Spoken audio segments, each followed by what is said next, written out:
అందరికీ నమస్కారం. నేను మీ ఆయుర్వేద డాక్టర్ చిట్టిపట్ల మధుసూదన శర్మని. మనం ఈ వీడియోలో సుఖ నిద్రకి సులభ వైద్యం అనేటువంటి చక్కటి ఆసక్తిదాయకమైనటువంటి అంశాన్ని గురించి తెలుసుకోబోతున్నాం. ఈ రోజుల్లో చిన్నపిల్లల నుంచి పెద్దల వరకు ఉన్నటువంటి ప్రధానమైనటువంటి సమస్య నిద్రలేమి. ఈ నిద్రలేమి సమస్యని ఇన్సోమ్నియా అనేటువంటి పేరుతో ఆధునిక వైద్యంలో పిలుస్తూ ఉంటారనమాట.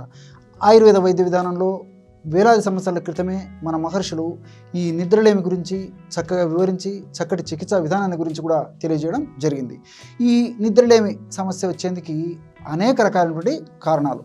ఇలాంటి అనేక రకాలైనటువంటి కారణాల వల్ల నిద్రలేమి కలిగినప్పుడు ఆ నిద్రలేమి వల్ల అనేక రకాలైనటువంటి లక్షణాలు కూడా కలుగుతూ ఉంటాయి అన్నమాట. అంటే కారణాలు ఎక్కువయ్యే కొద్దీ దానివల్ల దేహంలో మనసులో కలిగే లక్షణాలు కూడా ఎక్కువైపోతుంటాయి. ఈ యొక్క కారణాల గురించి మనం ఆలోచించినట్లయితే వేళకు సరిగ్గా ఆహారం తీసుకోకపోవడము, అదేవిధంగా fast foods, junk foods, bakery foods, ice creams ఇలాంటివి ఎక్కువగా తీసుకోవడము, పోషక అంశ లేనటువంటి పదార్థాలను ఎక్కువగా తీసుకోవడము, మానసిక ఒత్తిడి, సరిగా ఆహారం తీసుకోకపోవడము, సరిగా టయానికి నిద్రపోకపోవడము, కొన్ని రకాలైనటువంటి వ్యాధులు, ఆయా వ్యాధులకు వాడేటువంటి ఔషధాలు ఇవన్నీ కూడా ఈ యొక్క నిద్రలేమికి ప్రత్యక్షంగా పరోక్షంగా దోహదం చేసేటువంటి పరిస్థితి ఏర్పడుతుంది. అంతేకాకుండా ఈ రోజుల్లో ఆధునిక నాగరికత పుణ్యం అని చెప్పేసి రాత్రిపూట సెల్ ఫోన్ మాత్రం పొద్దుపోయేంత వరకు కూడా ఉపయోగించేటువంటి పరిస్థితి ఏర్పడుతుంది. అదేవిధంగా సిస్టంతో మనం పొద్దుపోయేదాకా వర్క్ చేసుకుంటుండడం కానీ, లేకపోతే ఈ ఎలక్ట్రానిక్ గాడ్గెట్స్ని ఎక్కువగా ఉపయోగించడం కానీ, ఇవన్నీ కూడా ఈ యొక్క నిద్రలేమికి కారణభూతం అవుతున్నాయి. ఈ అనేక రకాలైనటువంటి కారణాల వల్ల మెదడులో నిద్రను కలుగజేసేటువంటి మెలటోనిన్ అనేటువంటి హార్మోన్ ఉత్పత్తి తగ్గిపోయేసి నిద్రలేమి అనేటువంటి పరిస్థితి ఏర్పడుతుంది. దీనికోసం అని చెప్పేసి మాత్రలు వాడేదానికి సిద్ధపడుతుంటారు, ఇంజెక్షన్స్ చేసుకుంటుంటారు, తర్వాత కొన్ని రకాలైన చికిత్సా విధానంలో అవలంబిస్తుంటారు. అది సాధ్యం కాక ఆల్కహాల్ సేవను కూడా అలవాటు పడిపోయేటువంటి పరిస్థితి ఏర్పడుతూ ఉంటుందన్నమాట. ఇవన్నీ కూడా తాత్కాలికంగా ఉపయోగపడతాయి, కానీ దీర్ఘకాలికంగా మనం ఆశించినటువంటి స్థాయిలో మన ఆరోగ్యం కుదుటపడేందుకు అవకాశం ఉండదు. ఈ యొక్క నిద్రలేమి వల్ల మరుసటి రోజు మానసికమైనటువంటి అస్థిమితము, కోపము, చిరాకు, విసుగు ఇలాంటి లక్షణాలు ఉంటాయి. అదేవిధంగా మరుసటి రోజు యాక్టివ్నెస్గా ఉండకపోవడం చేత మన దైనందిన జీవితంలో చేసేటువంటి నిత్య జీవితం చేసేటువంటి మన పనులకు కూడా అంతరాయం ఏర్పడేటువంటి పరిస్థితి ఏర్పడుతుంది. అంతేకాకుండా అంటే కుటుంబంలో చిరాకు, విసుగు, కోపము ప్రదర్శించేటువంటి పరిస్థితి, అంటే కుటుంబ సభ్యుల మీద ఈ యొక్క పరిస్థితి ఈ విధంగా ప్రదర్శించడము, అదేవిధంగా సమాజంలో ప్రదర్శించడము, ఆఫీసులో ప్రదర్శించడము, అట్లే స్కూళ్ళు, కాలేజీల్లో కూడా ఈ నిద్రలేమి వల్ల విసుగు, కోపము, చిరాకు ఇవన్నీ బహిర్గతం చేయడం జరుగుతూ ఉంటుందన్నమాట. దీనివల్ల క్రమక్రమంగా తలనొప్పి రావడము, ఒళ్ళు స్థూలకాయం రావడము, బీపీ రావడము, షుగర్ రావడము, హార్మోనల్ ఇంబ్యాలెన్సెస్ రావడము, మెదడుకు సంబంధించినటువంటి ఇతర వ్యాధులు రావడము, మలబద్ధక రావడము, గ్యాస్ట్రిక్ ట్రబుల్ సమస్య రావడము, ఇలాంటి అనేక రకాలైన సమస్యలు కలుగుతుంటాయి.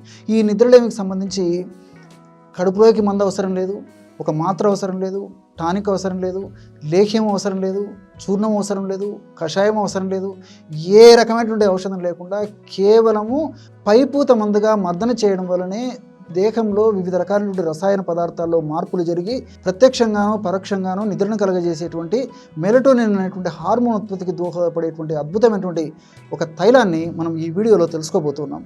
ఈ సుఖనిద్రను కలగజేసేందుకు మర్దనకు ఉపయోగపడేటువంటి ఆ తైలం ఎలా తయారు చేసుకోవాలంటే దీనికి కావలసినటువంటి పదార్థాలు రెండే రెండు. మొట్టమొదటిది నువ్వుల నూనె, ఒక సేరు అంటే ఒక 200 గ్రాములు నువ్వుల నూనె తీసుకోండి.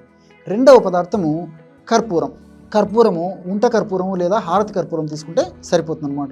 మనం ఇళ్లలో సర్వసాధారణంగా ఉండేటువంటి కర్పూరమే మనం వాడుకుంటే సరిపోతుంది. పచ్చ కర్పూరము సర్వసాధారణంగా కడుపులోకి వాడేటువంటి ఔషధాలనే వాడుకుంటాం, కానీ ఈ పైపూత మందుకు వాడేటువంటి ఔషధాల్లో వాడమన్నమాట. ఈ యొక్క ఉంట కర్పూరం కానీ లేకపోతే హారతి కర్పూరం కానీ ఒక 40 గ్రాములు తీసుకోండి. అంతే, ఈ రెండే. ఔషధం ఎలా తయారు చేసుకోవాలంటే ఒక పాత్రలో 200 మిల్లీలీటర్ల నువ్వుల నూనె తీసుకొని పొయ్యి మీద పెట్టేసేసి సన్న మంట మీద బాగా కాచేసేయండి.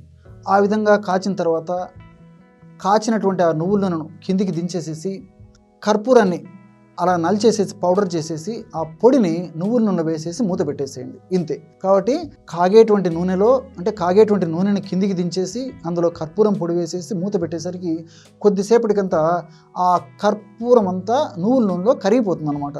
కొద్ది గొప్ప సైడ్లకు మిగిలితే దాన్ని కూడా తీసుకొని ఇందులో కలిపేసుకోవచ్చు అనమాట.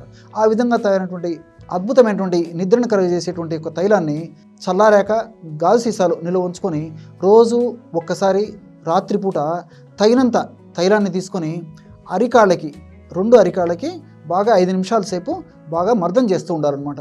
ఈ విధంగా క్రమం తప్పకుండా మర్దన చేయడం వల్ల క్రమక్రమంగా శరీరానికి చలవ ప్రసాదింపబడమే కాకుండా మెదడుకు చక్కటి పోషకాంశాల ప్రసరణ ఈ యొక్క ఔషధాల యొక్క ప్రభావం చేత జరిగి మెదడులో నిద్రను కలుగజేసేటువంటి మెలటోనిన్ అనేటువంటి హార్మోన్ పదార్థం యొక్క ఉత్పత్తికి పరోక్షంగా ప్రత్యక్షంగా ఈ యొక్క తైల ప్రక్రియ దోహదపడుతుంది. అందుకే మన మహర్షులు వేలాది సంవత్సరాల క్రితమే పాదాభ్యంగస్తు తత్ స్థైర్య నిద్ర దృష్టి ప్రసాద కృత్ అని చెప్పడం జరిగిందనమాట.